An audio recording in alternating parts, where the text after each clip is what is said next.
Iniciaremos agora um momento bastante esperado para a troca de experiências e apresentação de tendências e oportunidades de inovação para o nosso setor, o Talk Show. Teremos aqui os convidados que irão participar deste Talk Show. Matheus Góes, formado em Administração de Empresas, pós-graduado pelo INPG e Fundação Dom Cabral, CEO da Hidronorte desde 2006, Head de Inovação da empresa, especialista em gestão estratégica, pai do Luca e da Manuela. Teremos também Igor Zanini, diretor técnico comercial e sócio da Cobra Indústria e Tecnologia Limitada, formado em administração de empresas pela UEL, experiência em desenvolvimento de produtos e processos de equipamento e insumos para o tratamento de água. Atua na área desde 1997. Simone Milan, já apresentada anteriormente, e Leonardo Bene, presidente do Integra QM, que irá mediar esse talk show. Sejam bem-vindos e muito obrigada. Obrigado, Carla. Agradeço a presença dos nossos convidados aqui essa noite. Nós vamos iniciar o nosso talk show. Eu ficarei com o celular aqui em mãos, caso alguém tenha alguma pergunta para enviar à nossa plataforma, e nós vamos tentar veicular aqui no nosso roteiro e responder as temáticas, as questões abordadas, né, pelos nossos convidados. Nosso talk vai ser bem tranquilo, fiquem à vontade, inclusive para complementar a resposta dos outros convidados ou fazer algum complemento, tá? Vamos iniciar aqui com a Simone, nesse primeiro momento, para explicar um pouquinho para a gente como que foi essa projeção do nosso ecossistema de Londrina, como que se identificou, né, esse cenário, né, essa construção para esse novo momento da economia de Londrina. Se puder compartilhar com a gente essa questão. Bom, é um prazer estar aqui com todos vocês, Matheus, Igor, Léo. Em 2017, a cidade de Londrina começou a se mobilizar para poder mapear quais são os setores cuja inovação poderia alavancar outros setores também. Então, através desse mapeamento, foram elencados 5 setores: setor de química e materiais, agronegócio, saúde, eletrometal mecânico e TIC. A partir daí, foi-se proposto planejamentos estratégicos para cada um dos setores e para todo o ecossistema de Londrina como um todo. O setor de químico era o mais jovem do ponto de vista da organização, vamos dizer assim, era o que demandava o maior trabalho de estruturação. E, a partir daí, o setor começou a se organizar, foi-se formada a governança, que a gente denomina Integra, né? Então, a partir daí, começou essa organização e a junção de empresas. Para que a gente se reuniu, né? Para que funciona essa governança? Para tentar resolver questões e para levantar questões que, individualmente, as empresas não podem resolver ou que, sozinhas, elas não conseguem propor melhorias, né? Então, por mais que seja uma grande empresa, tem coisas que ela não consegue levar individualmente. Então, a governança começou a se reunir. Em paralelo a isso, o próprio ecossistema de inovação de Londrina também está se estruturando. Para quê? Para que a gente não trabalhe individualmente, mas que tenha os trabalhos setoriais, mas que todos os setores integrados e conectados resolvam coisas que também o próprio setor não consegue. Então, desde 2017, né, fim de 2017, estamos com 2 anos e pouco disso, tivemos uma evolução muito grande, e o setor de químicos, que era o mais modesto do ponto de vista da organização, hoje já estamos servindo de referência para outros lugares do Brasil também. Muito legal. Eu queria entender agora, na verdade, perguntar aos nossos empresários qual que é a visão de vocês, né, vendo esse movimento que tem, né, iniciado em Londrina dentro de uma formação de um ecossistema de inovação, e em especial também a governança de químicos e materiais, né? A visão de vocês no sentido de enxergar, né, os benefícios disso, como que as empresas podem se inserir e, de alguma forma, agregar valor para a empresa dentro de um ecossistema como esse, em especial também o de química e materiais. Bom, eu, em nome da Cobra, né, eu vejo isso com com muito bons olhos. É uma necessidade que a gente sempre sentia, né? Essa dificuldade de um relacionamento bom entre empresa e universidade, né? E isso, o Sebrae está sendo um grande facilitador, né, nessa relação.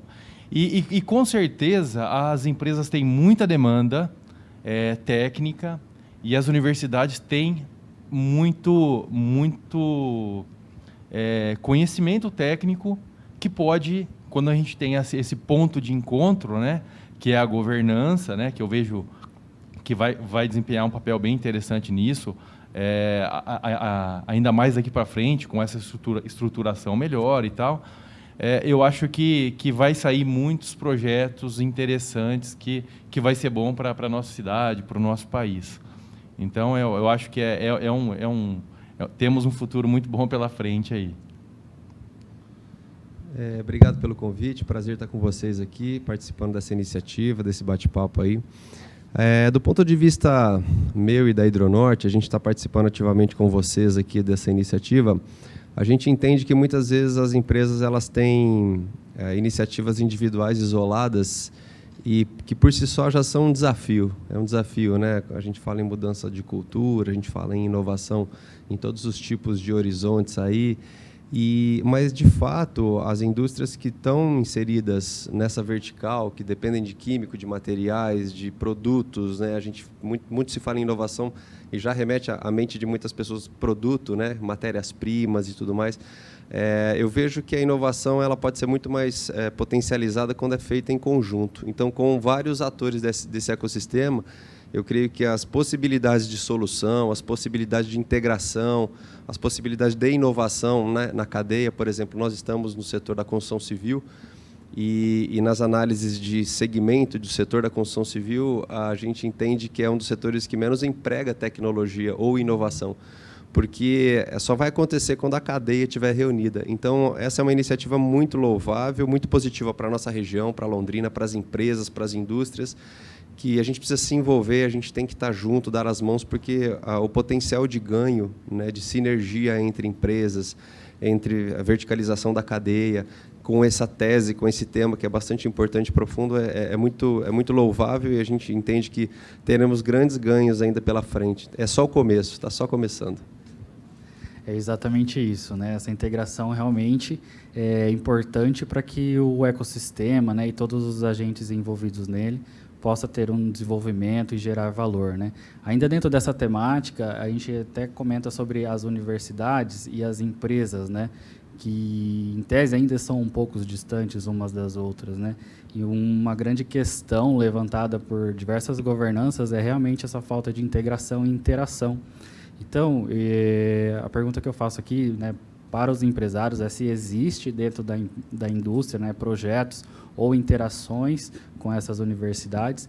E para a Simone, como que poderia melhorar, né, esse processo de integração? Claro que dentro de um ecossistema, mas se as universidades têm esse mindset já, né, de interagir com as empresas, como que está essa veiculação dentro do conhecimento e da experiência que você tem no nosso ecossistema e nas demais governanças. Então, a gente começa pelos empresários comentando sobre isso e depois a gente finaliza com a Simone. Bom, a Cobra já tem algumas interações com algumas universidades, né? E algo muito interessante que aconteceu foi que, justamente numa das reuniões da governança, comentando até com a Simone, né? Da nossa necessidade de uma aproximação maior com a UEL, por exemplo.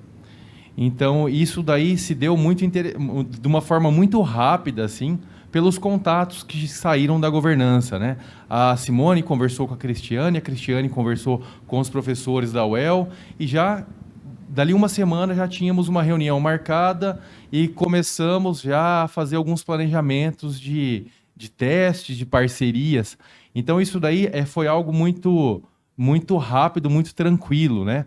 E deu para a gente sentir os braços abertos da universidade a essa aproximação. Isso é muito interessante, isso é muito gratificante, porque a Cobra já é uma empresa de 23 anos Em outros momentos, tentamos uma aproximação, mas existia uma certa dificuldade de comunicação.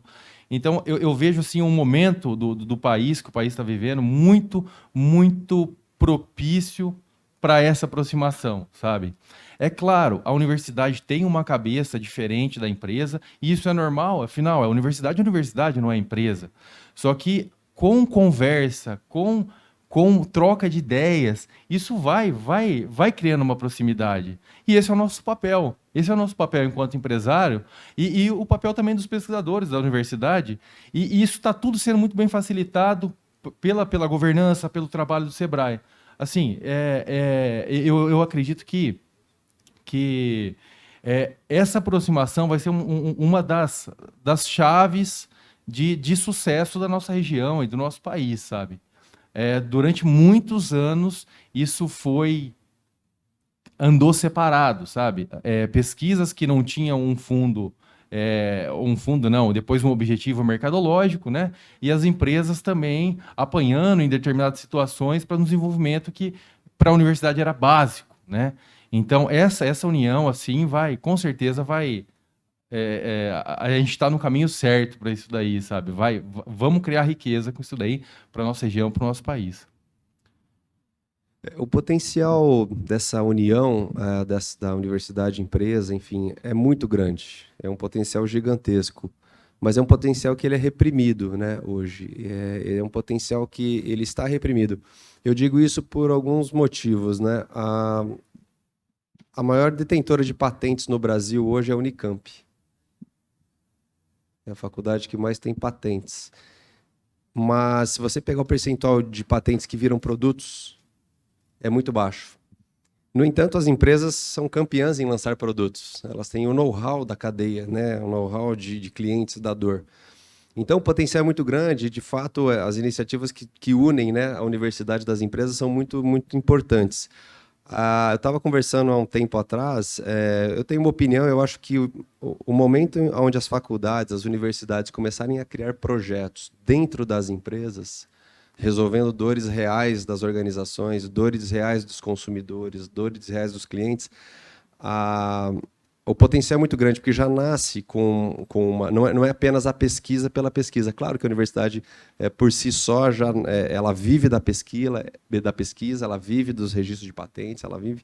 Mas agora, com os professores podendo participar como acionistas de empresas, até 2 anos atrás eles não podiam ser empresários também, agora eles podem. Então, o potencial é muito grande. A gente tem tido iniciativas com a Inova, com a agência de inovação da Unicamp, né, pesquisando alguns temas para tintas, algumas inovações em produto, como uma tinta que capta energia solar e tintas anti-zika, que mata o mosquito da zika no contato. Então, são coisas muito profundas e que demandam conhecimento profundo que a empresa, às vezes, não tem, mas a universidade tem. Então, a gente conseguindo juntar essas partes, o potencial é muito forte, muito grande. Recentemente, descobrimos na UEL também uma área de microbiologia que a gente nem sabia que existia. Por um problema que nós tivemos, a gente teve que acessar fornecedores dessa cadeia da microbiologia, que é com as matérias-primas de biocidas, né, que dão a validade, a preservação da tinta dentro da lata, no nosso caso.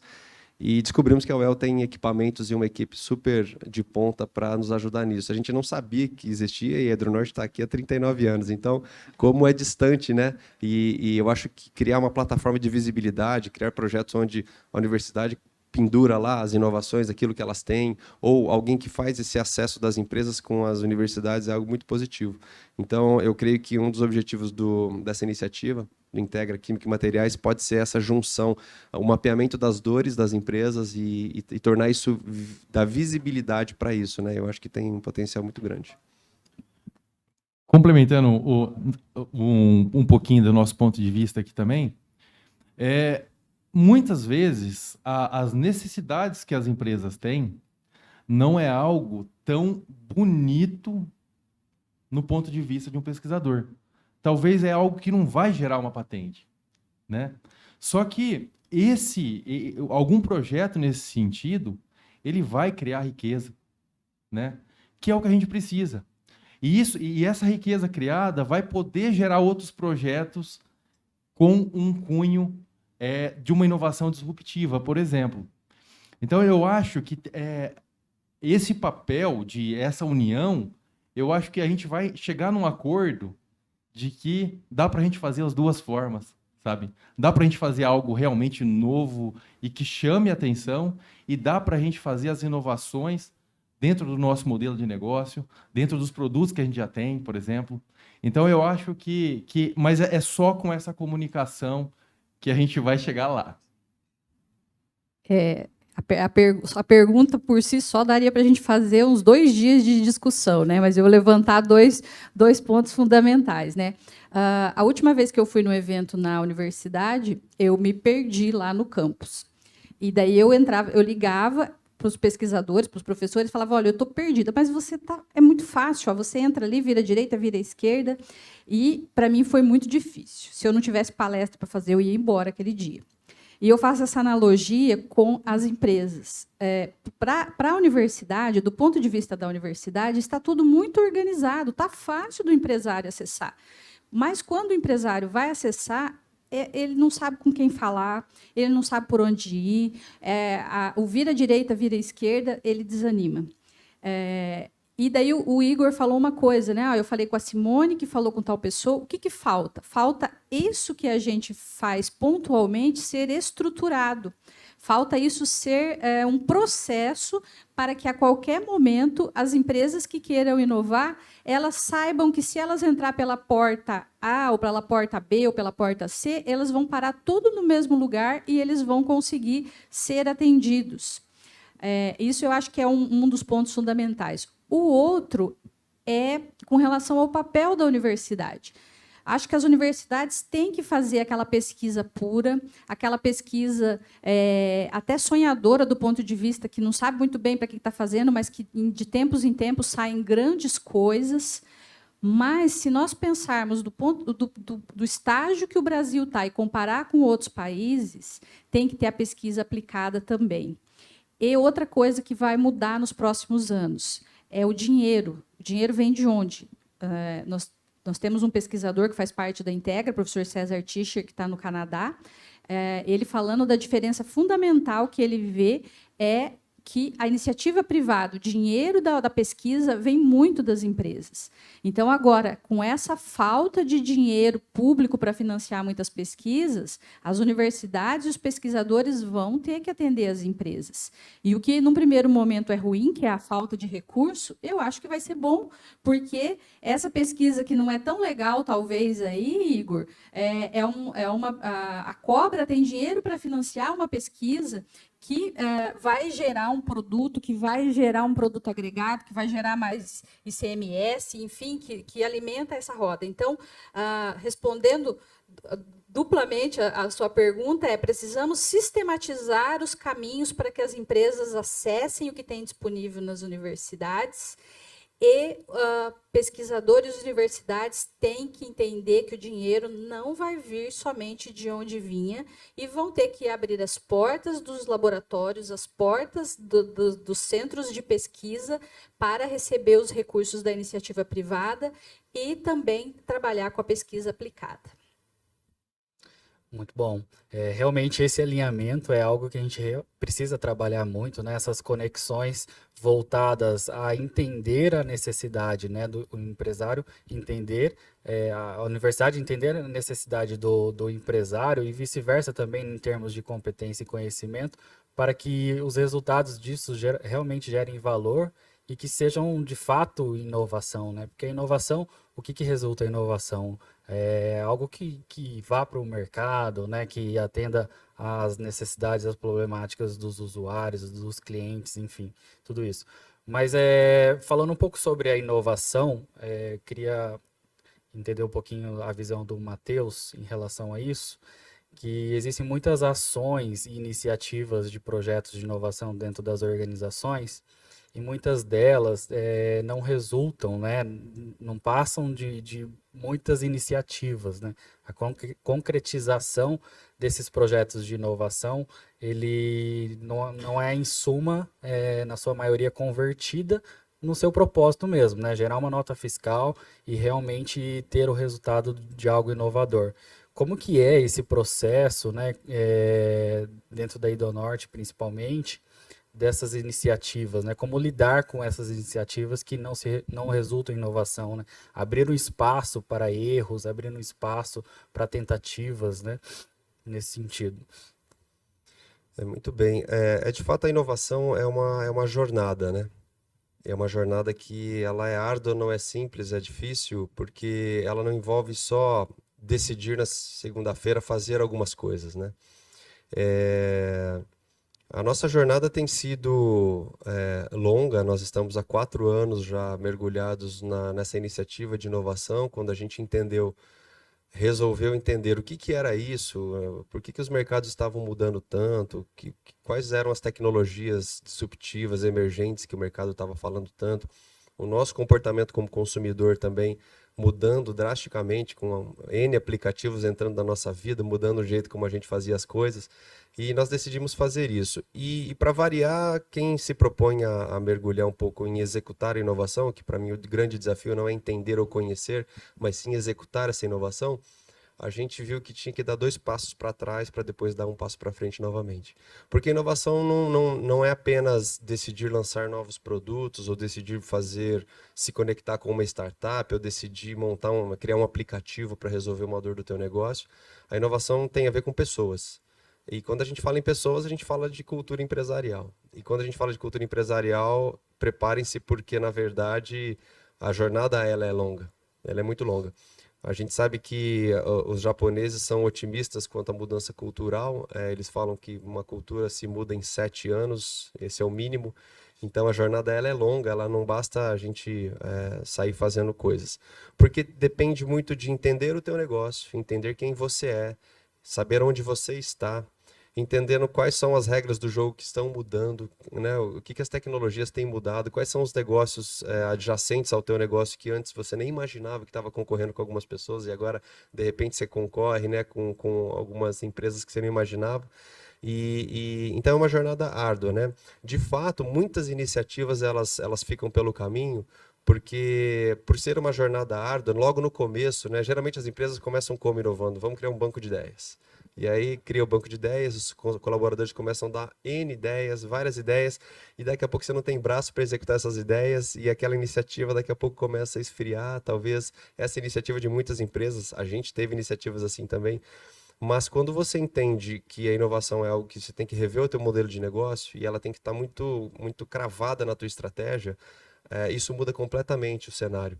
Então, primeiro, o Brasil, nós brasileiros, a gente não é comparado com o povo japonês, por exemplo, a gente não tem muita disciplina, né? A gente é muito criativo, a gente sabe dar soluções para algumas coisas que são inimagináveis na cabeça de um japonês, mas a gente não tem muita disciplina. E quando a gente fala numa inovação empresarial, da organização, sabendo que é uma jornada longa, sabendo que é uma jornada que envolve pessoas, sem disciplina você não consegue fazer.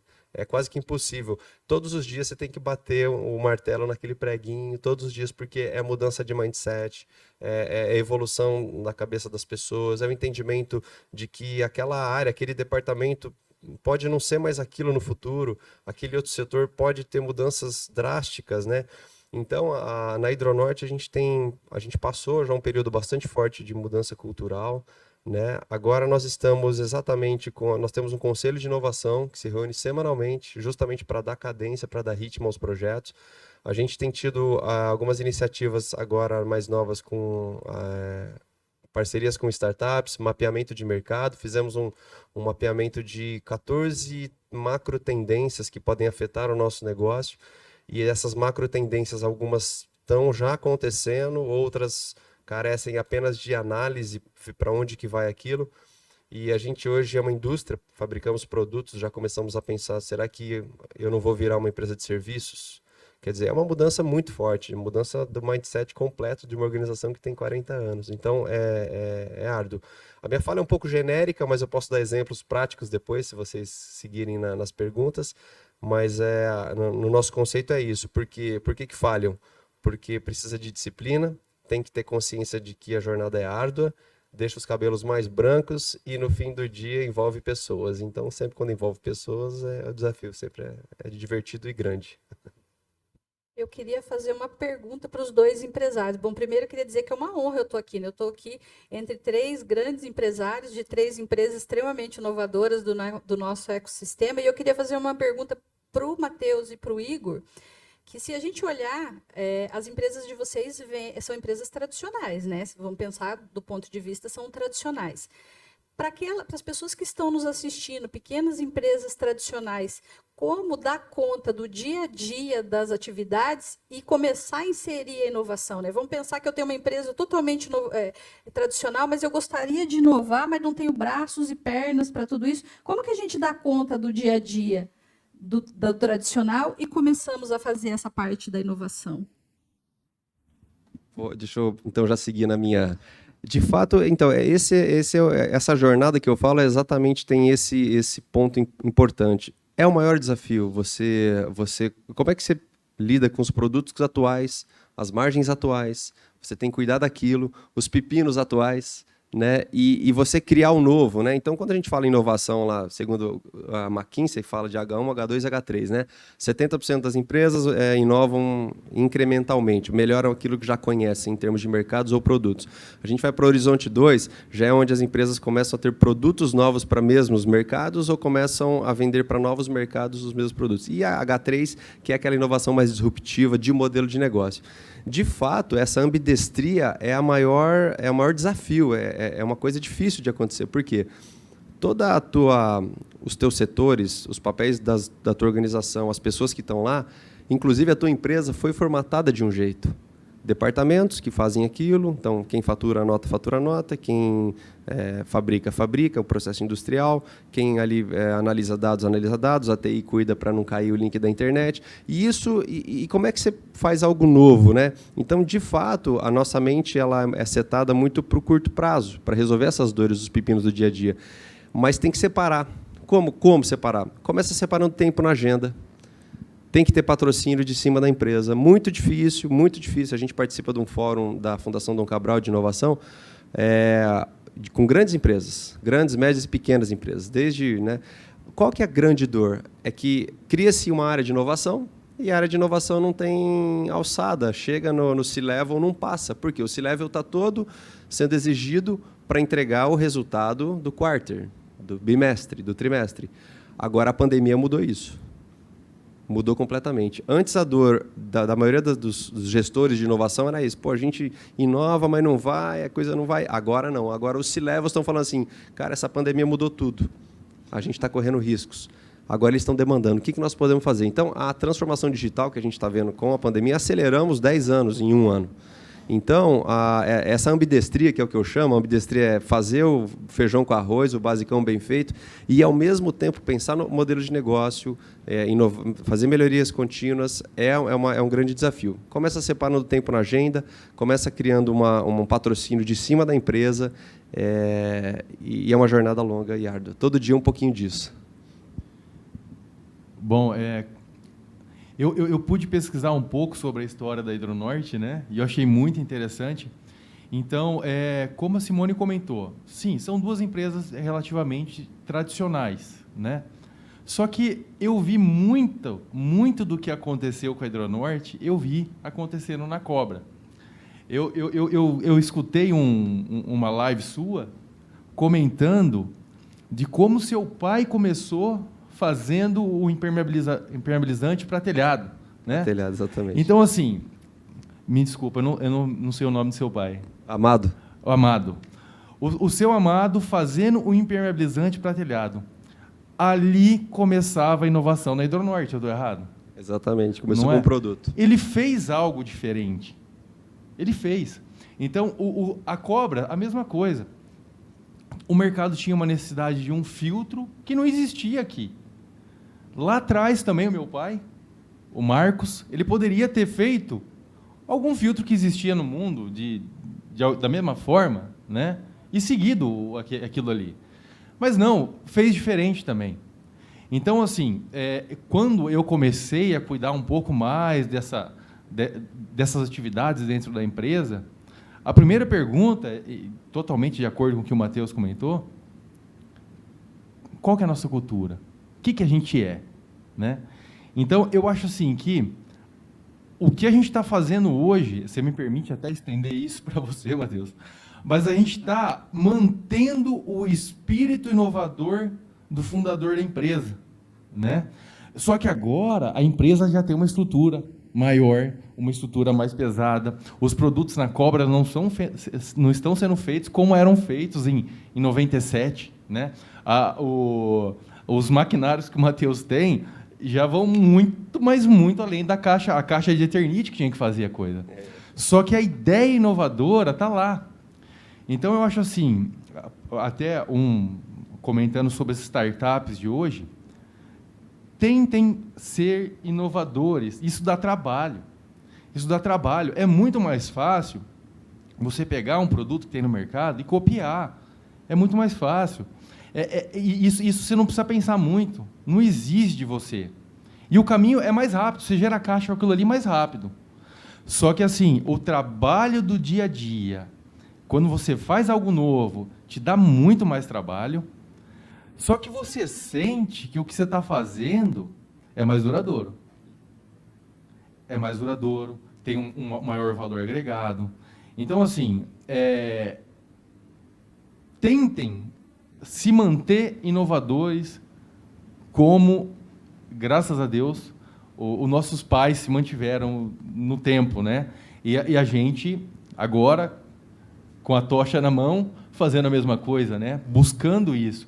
Porque dá trabalho. Não é fazer o óbvio. Sem dúvida, não é fazer o óbvio. Não é. Dá trabalho, tem que pensar. Muito interessante, e até voltando um pouquinho, né, essa questão da cultura não é algo muito simples de se ter numa empresa, né? Isso realmente leva um bom tempo, e o papel das lideranças é muito importante nesse processo, né? E até vocês comentando agora sobre a história da empresa de vocês, né, tanto do Matheus da Hidronorte e o Igor da Cobra, que teve o início lá, né, com seu pai, né, no processo, a gente vê o quão importante realmente é essa questão da liderança, até mesmo para esse processo sucessório, né? Uma cultura instalada em determinados momentos por um fundador e agora um sucessor que vem em tempos diferentes, né? Manter essa cultura de inovação, essa atuação no mercado, né, que trazendo todo esse processo de inovação. Então, eu queria ouvir um pouquinho de vocês os desafios desse processo da sucessão, né, em manter realmente uma cultura inovadora na organização, como foi realizado, né, no processo de vocês. Bom, como eu comentei, desde a fundação da empresa, ela começou de uma forma inovadora.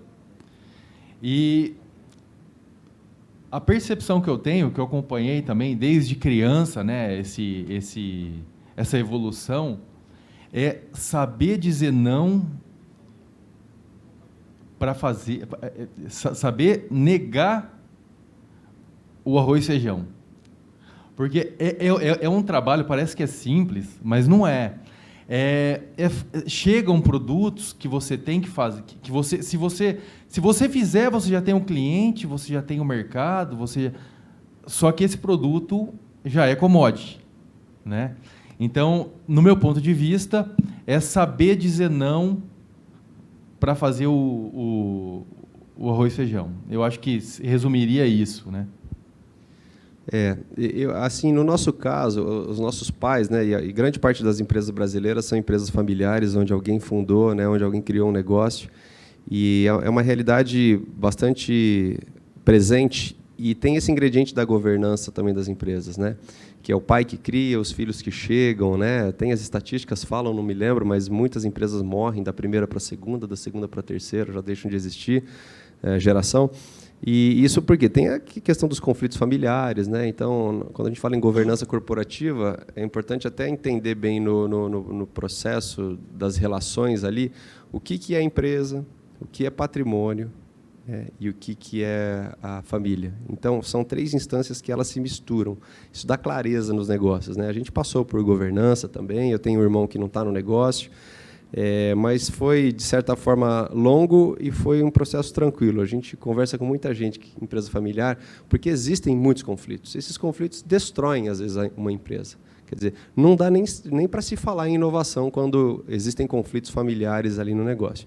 Voltando à inovação, os nossos pais criaram categorias de produto, né? Meu pai criou um produto, uma categoria de produto que hoje existe, que não existia na época, uma solução que ele viu lá. E era muito comum naquela época a criação de produto. Só que os desafios, como o Igor falou agora, são diferentes. Agora a gente está falando num ponto que é bastante difícil, que é uma coisa é criar um negócio digital. As startups hoje, um monte de startups, um monte de iniciativas que todo mundo hoje em dia chama, qualquer empresa que abre aí startup agora, mas com o mindset já digital, né? Eu nasço digital, por quê? Porque as plataformas estão aí, inteligência artificial está aí, machine learning está aí, blockchain está aí, quer dizer, já nasce, então nasce com uma roupagem um pouco mais tecnológica, né? Com a capacidade de escalabilidade, né? Porque você escalar uma fábrica, escalar um produto físico nos dias de hoje é quase que um homérico desafio, né? Então, quando a gente fala em transformar um negócio tradicional, conforme você perguntou, é aí que está o desafio, aí que está a árdua jornada. Por quê? Porque o negócio ele é analógico, é produto físico, é fábrica. Você põe na caixa, você põe no caminhão, é motorista, é hard o negócio, você entrega. E aí você tem que pensar como inovar, não continuar inovando em produto, que é o que os nossos pais fizeram, ou com uma ideia, né, que foi transformada num produto ou num serviço, mas como é que eu inovo na cadeia de fornecimento, na logística, né? A gente fala entrega por drone, quer dizer, o pessoal está falando isso aí, mas como é que eu inovo com aquele motorista de caminhão que hoje entrega o meu produto? Como é que eu inovo com alguma plataforma onde eu trago motoristas para entregarem? Como é que eu faço uma mini campanha para eu evitar a avaria do meu produto, que é o que acontece muito? No nosso caso, por exemplo, tem muita avaria. Então, às vezes, não é nem tão disruptivo. A gente busca aquela inovação disruptiva, aquele negócio que vai reinventar os negócios, mas eu tenho aprendido muito que a inovação disruptiva, ela acontece quando a gente resolve dores do dia a dia. Quando a gente, na jornada, na caminhada, nesse operacional que você fala, né? Nesse operacional de que a gente está todo dia resolvendo dores, resolvendo pequenas dores do dia a dia que grandes negócios podem ser criados. Então, o desafio de transformar uma organização é esse desafio árduo. Como é que eu inovo, por exemplo, em RH, na contratação? Hoje em dia, os processos de contratação não servem mais na velocidade que estão as coisas, né? Essas gerações mais novas têm tido um turnover alto nas empresas. Eles não param mais aqui ou ali. Eles têm uma sede, uma coisa diferente que a gente tem que aprender a lidar. E como é que o processo de contratação de uma empresa, por exemplo, atende a essa velocidade? Não dá mais para esperar 15, 20 dias para achar uma pessoa. A gente está, por exemplo, com umas 10 vagas na empresa. 10 vagas. E hoje eu confesso que a gente não está nem olhando muito o currículo. É formado em administração ou engenharia. A gente está olhando como é que a pessoa olha o mundo, qual é o mindset dela, como é que ela pode aprender rapidamente, se moldar rapidamente para resolver uma dor. Então, a gente está com vaga aberta desde TI, a área de laboratório, enfim, várias vagas. Estamos procurando, por exemplo, um head de inovação, mas a gente não quer esse gerente de inovação que só está rodando networking e eventos. A gente quer um cara que pensa negócio. A gente quer pequenos amados góis e pequenos, como é o nome do teu pai? Marcos Zanini, para estar junto com a gente pensando esse tipo de coisa, né? E tem que encontrar essas pessoas. E como é que a gente faz isso, né? Hoje, eu como CEO da empresa, uma das principais atividades minhas, que eu até chamo como hobby, é fazer hunting. É ficar no LinkedIn procurando o que esse cara está fazendo, o que esse cara já fez, como que ele é. Tenho conversado com muita gente, batendo papos. Então, é um pouco desse processo, né, que a gente está vivendo. Interessante o que o Igor trouxe dessa questão do você respeitar a sua história, você trazer essa coisa da história das empresas do fundador, mas nós estamos num momento totalmente diferente. E por que isso é muito valioso? Porque muitas empresas agora, achando que vão negar o seu passado e falando, né, da sucessão, né, vamos negar tudo que já foi feito, agora eu começo uma nova jornada, nem uma nova jornada, uma nova empresa, e desrespeita o que foi feito, perde-se, às vezes a empresa fecha, vem a fechar mesmo, ou às vezes tem que começar de novo. Por quê? Porque não foi visto como um processo de continuidade. E sucessão, inovação e gestão não são feitos por equipamento, por tecnologia, são feitos por pessoas. E as pessoas que muitas vezes usam mal a tecnologia, ou enfim, né? Então, esse olhar da sucessão como uma continuidade, lógico que num momento totalmente novo, num mundo totalmente novo, mas respeitando essa história, né? A gente chama de mito fundador da empresa, né? Então, aquilo que foi construído lá, a gente olha com muito respeito para isso, mas nós vamos fazer agora de um outro jeito, né? Acho que isso, tanto do ponto de vista da inovação quanto da sucessão, é muito valioso para não achar que o que foi feito, se não tivesse valor, a empresa não chegaria aonde chegou, né? Então, assim, esse respeito, esse olhar respeitoso pelas tradições e pelo fundador e pela equipe, enfim, pelo que nos trouxe até aqui, tem valor, inclusive, do ponto de vista da inovação, né? Se você vê todas essas empresas, mesmo as que já nasceram nesse mundo digital, aí, com esse olhar de, olha, de onde nós viemos. Né? Então, outra coisa importante do ponto de vista da sucessão, né, é aquele olhar antigo, eu já vi muito disso quando comecei na consultoria, hoje vendo menos, mas que o pai mandava o filho para estudar nas melhores universidades do mundo e um dia trazia ele para dentro da empresa e dizia, agora é com você, né? Então, acho que também os gestores, né, as pessoas que passam o bastão, viram muita coisa dar errado em pequenas e grandes empresas, então esse olhar de fazer esse processo de transição e não um dia em que hoje eu mando, amanhã você manda, né? Então a construção conjunta dessa transição, feita inclusive por pessoas que não vão atuar na empresa, acho que isso já está muito no dia a dia das empresas e eu tenho visto cada vez menos essa transição de maneira improvisada, né? Então, novamente, o olhar dos empresários que estão aqui, por que são empresas tão importantes para o nosso ecossistema e empresas de sucesso, né? Porque já vem lá de trás e quem assumiu com muita responsabilidade e muito respeito. Muito bem. A gente bate, né, em cima dessa questão das pessoas, né? Mindset, formação. E o quão importante é o líder nesse processo, né? A Simone, que tem bastante experiência, né, na parte de liderança, se puder compartilhar com a gente, né, como que é esse processo de formação das lideranças, qual que é o papel dela no desenvolvimento, né, de pessoas, né, que estarão dentro das organizações, mas também pensando em pessoas que seriam sucessores, né? A gente não fala só do sucessor em termos de família, né, de passar a sucessão para o filho, mas também a sucessão de pessoas dentro da própria empresa, né? Então, como que é essa questão do desenvolvimento, qual que é a importância e como que as empresas devem olhar para isso? Essa é uma pergunta que eu quero ouvir a resposta dos dois depois também. A preparação de pessoas, ela tem que ser feita continuamente, né? Não é um fato, é um processo. E a liderança, ela não é somente a liderança formal, né? Nós temos aqui os CEOs, mas quantos líderes nós temos, desde os líderes dos setores, os líderes, enfim.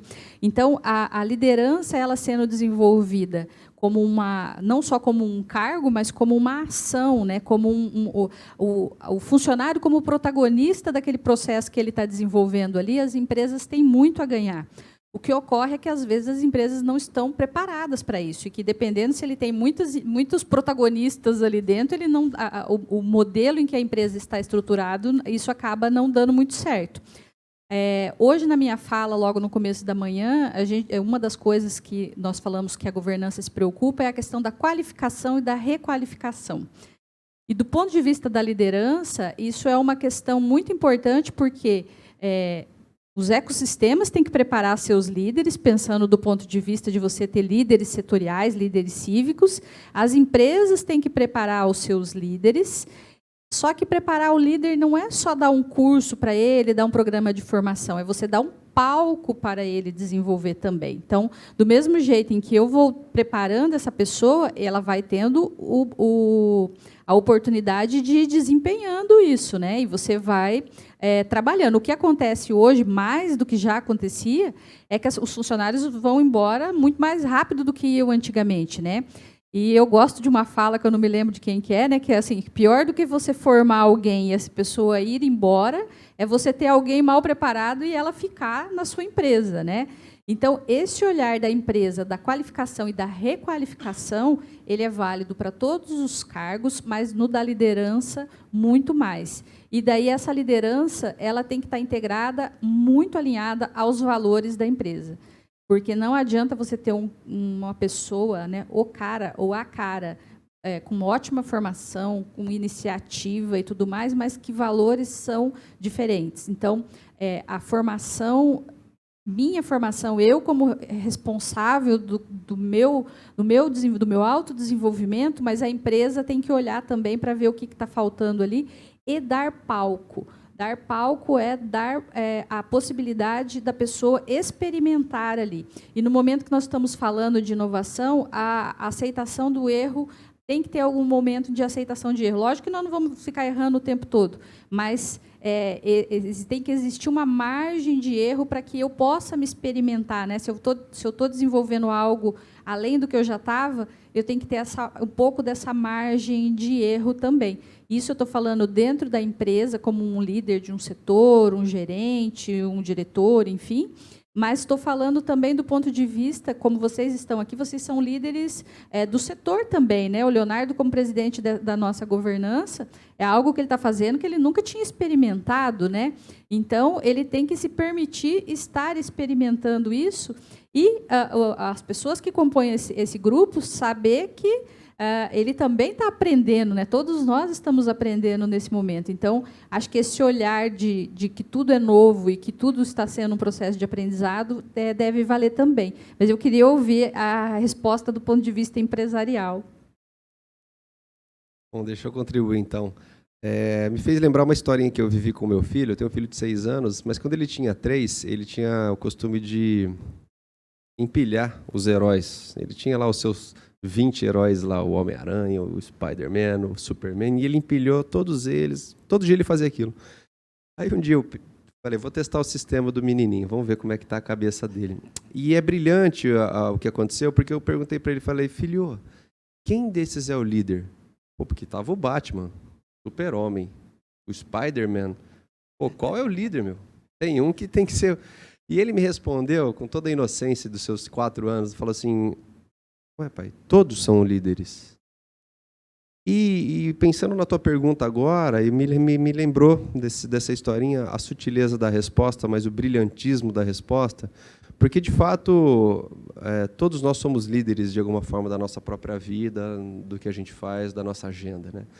E a gente tem visto modelos organizacionais, arquiteturas organizacionais novas, que, de fato, estão questionando um pouco essa liderança conforme é posta, o status quo da liderança, de que o líder é aquele que é um chefe, né?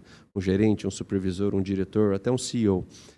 Por quê? A gente, quando vocês estudarem, por exemplo, uma tendência muito grande que chama holacracia, que é uma verticalização das decisões, uma verticalização das estruturas hierárquicas, não é mais o organograma, então a gente tem holacracia, a gente tem o management 3.0, a gente tem hoje em dia as empresas falando muito no Agile, né, em Scrum, empresas montando os velhos comitês, né, que agora mudou o nome, agora é Scrum, quando você faz, ou quando você faz um Squad, né, na verdade, pessoas que sentam para decidir algumas coisas. Lá na Hidronorte, a gente tem já 2 anos nesse processo de inovação, achatado um pouco a nossa hierarquia. A gente tem dado mais importância aos papéis organizacionais do que necessariamente a um departamento que tem um chefe ou que tem um líder.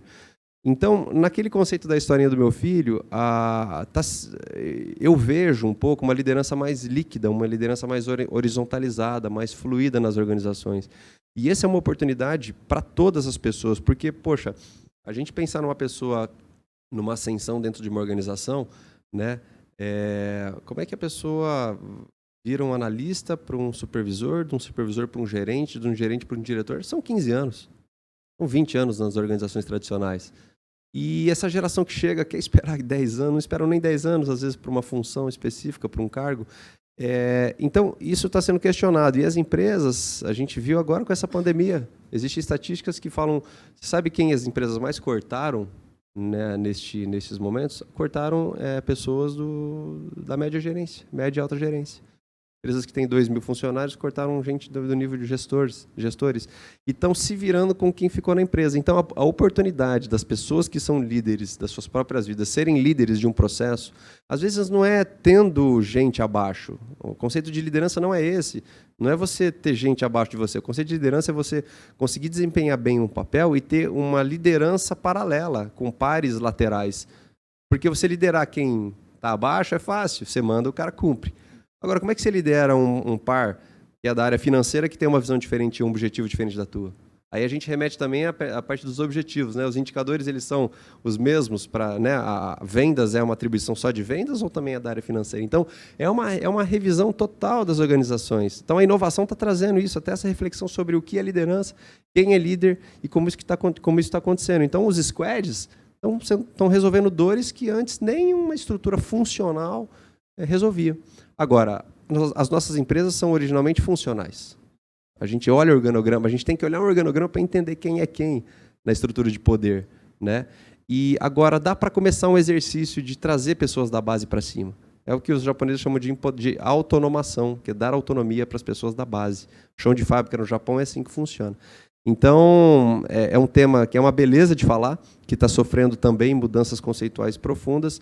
Eu tenho uma opinião um pouquinho específica, que é essa opinião de que as pessoas podem liderar os seus processos, a hierarquia, ela às vezes atrasa o desenvolvimento das empresas, e nos dias atuais, dias velozes, dias de decisões rápidas, dias de disrupção e de tecnologia, organogramas às vezes travancam as empresas para o seu desenvolvimento.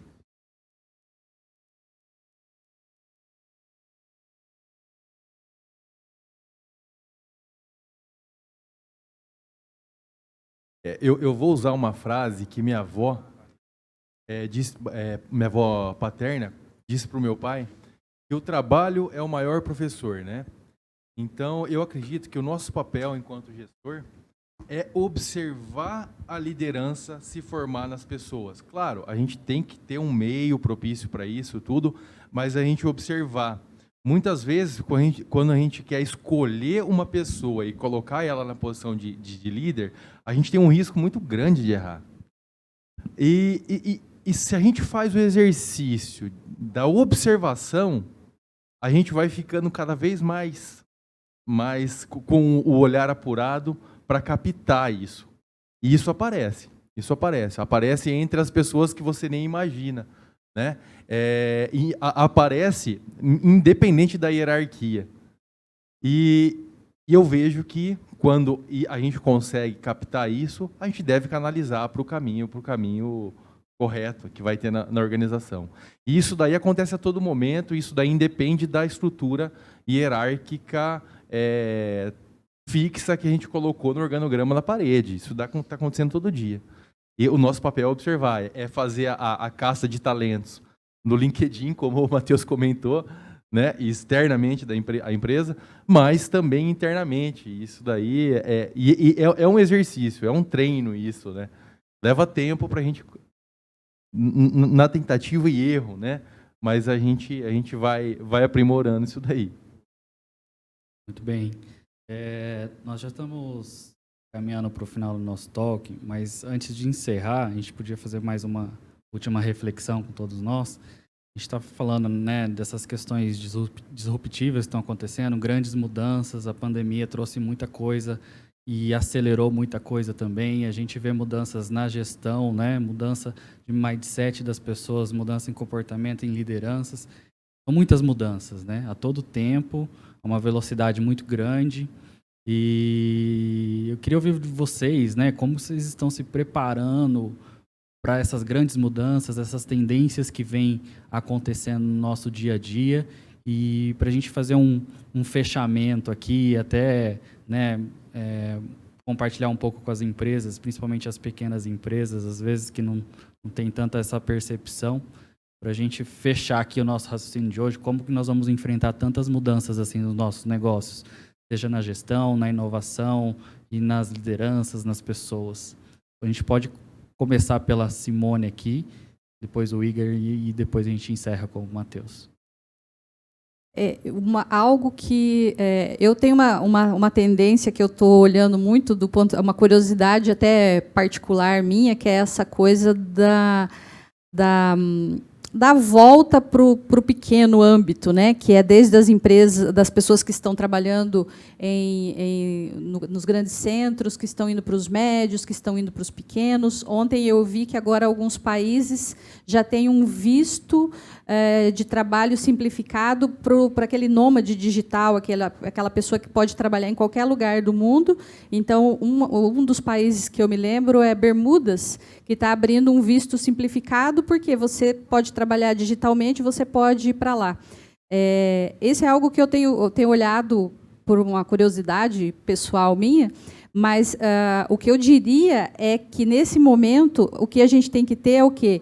Uma vontade, uma sede de aprendizado e de conhecimento, porque as coisas estão mudando muito rapidamente, então nós temos que estar atento e olhando a tudo quanto é coisa que está aparecendo aí. Nós temos que ter essa curiosidade de olhar não só essa tendência que eu estou falando, mas várias outras. Algumas coisas vão passar e não vai ficar nada, mas muitas coisas vão impactar os nossos negócios e as nossas vidas. E agora, mesmo com o cansaço que a gente está de tanto curso, de tanta reunião, de tanta live, tem que se dedicar para isso e tem que continuar olhando, porque não tem jeito. Nós temos que ter uma noção do que está acontecendo no mundo, e o que ontem valia, hoje já não vale mais, mas nós temos que estar muito atentos. Então, vamos nos esforçar um pouco. Às vezes, tem pessoas que têm uma curiosidade natural, outros nem tanto, mas vamos estar atentos para o que está acontecendo, porque nós não estamos numa era de mudanças, nós estamos numa mudança de era. Então,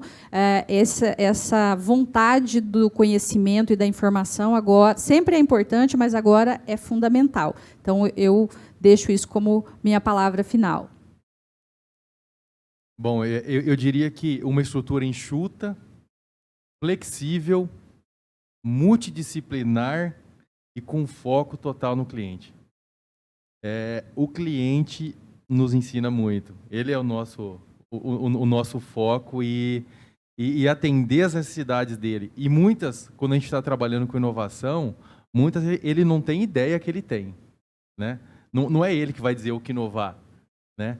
Mas ele tem necessidade e essas inovações vão fidelizar esse cliente, vão deixar ele mais satisfeito com a nossa empresa, né? E isso daí, com uma estrutura multidisciplinar, você consegue captar melhor. Essa estrutura enxuta, porque às vezes você vai errar, e se até chegar ao ponto de você errar, se esse custo for menor, você não tiver um desperdício de recurso nesse período, é melhor, né? E saber valorizar as pessoas que têm um envolvimento com a empresa e que demonstram a liderança. Eu diria que assim a gente consegue passar essas situações complicadas que o mundo está vivendo agora. Eu resumiria em 2 pontos. O primeiro ponto é atenção aos sinais. Eu pego um pouco a fala do Igor aqui. Atenção aos sinais. Enquanto a empresa caminha, vive o seu dia a dia, ouvindo o cliente, ouvindo aqueles atores que são atores, né, o teu consumidor, o teu cliente. Atenção aos sinais. Quais são as dores que estão aparecendo nas conversas? Quais são, de quem que ele está comprando? Ele te trocou por alguém, por qual motivo? Então, eu acho que é naquela linha, inovação na jornada. Enquanto se caminha, a gente avança e a gente vai resolver. Então, atenção aos sinais das mudanças, né? Quem imaginaria que o teu varejo hoje em dia fosse competir com o Magazine Luiza, né? Então, assim, as coisas estão mudando. Primeira coisa. E a segunda coisa é buscar ser uma empresa flexível, uma empresa adaptável. Porque com muita mudança, quem é muito rígido quebra. E a gente precisa que as empresas enverguem e depois voltem.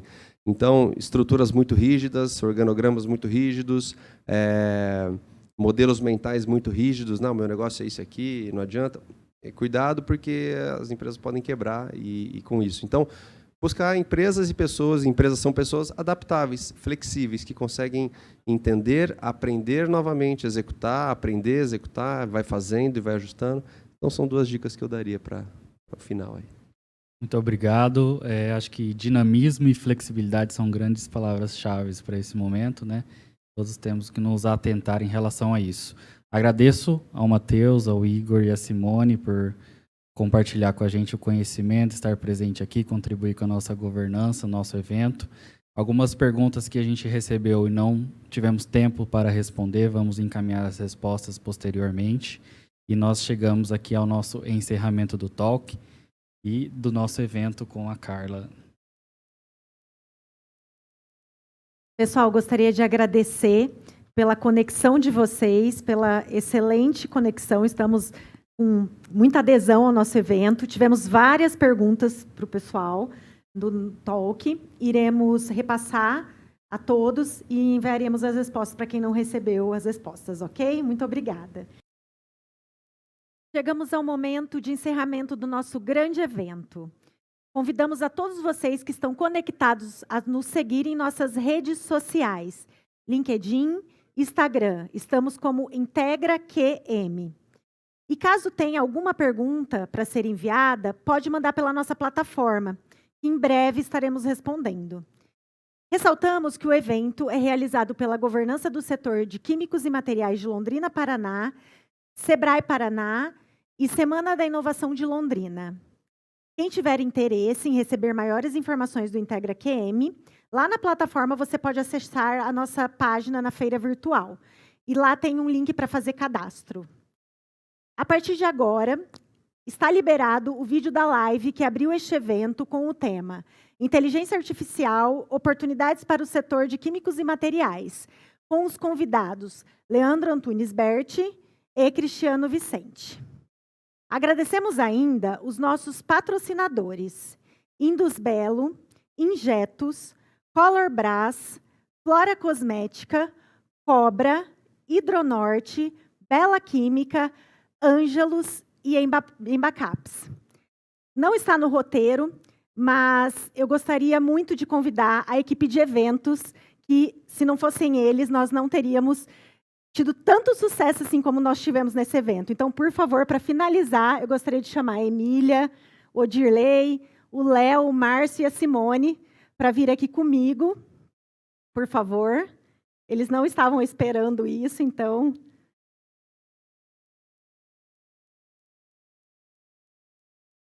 Foi um desafio muito grande para nós, esse evento, e é muito bom saber como deu um resultado bacana, como as pessoas aderiram e estiveram conosco nessa manhã. Então, nosso muito obrigada a vocês. Esses são os votos de toda a equipe de governança de Químicos e Materiais.